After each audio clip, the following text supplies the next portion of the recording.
জাতীয় গান বন্দে মাতরমের অবমাননার প্রতিবাদে রবিবার শান্তিরবাজারে প্রতিবাদী বিক্ষোভ মিছিল ও সভার আয়োজন করে ৩৬ শান্তিরবাজার মণ্ডল যুব মোর্চা।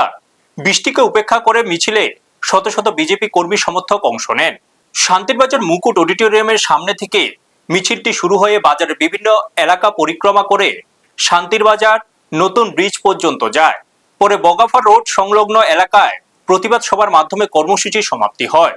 সভায় বক্তারা বন্দে মাতরমের অবমাননার নিন্দা জানান এবং জাতীয় মর্যাদা ও দেশপ্রেমের চেতনাকে সমুন্নত রাখার আহ্বান জানান।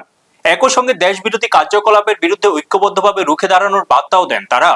কর্মসূচিতে উপস্থিত ছিলেন ৩৬ শান্তিরবাজার বিধানসভার বিধায়ক প্রমথ রিয়াং, শান্তিরবাজার মণ্ডল সভাপতি দেবাশিস ভৌমিক, মণ্ডল সহ সভাপতি পার্থ পাটারি, যুব মোর্চার ভাইস চেয়ারম্যান অঞ্জু মক চৌধুরী, মণ্ডল কমিটির সাধারণ সম্পাদক তথা বগাফা পঞ্চায়েত সমিতির চেয়ারম্যান কৃষ্ণা রিয়াং সহ দলের অন্যান্য নেতৃত্ব।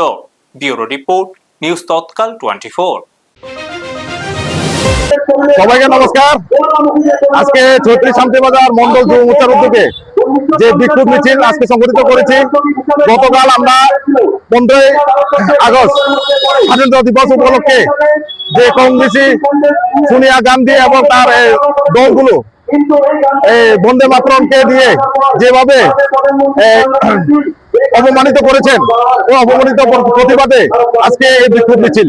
আপনারা দেখছেন নিউজ তৎকাল 24।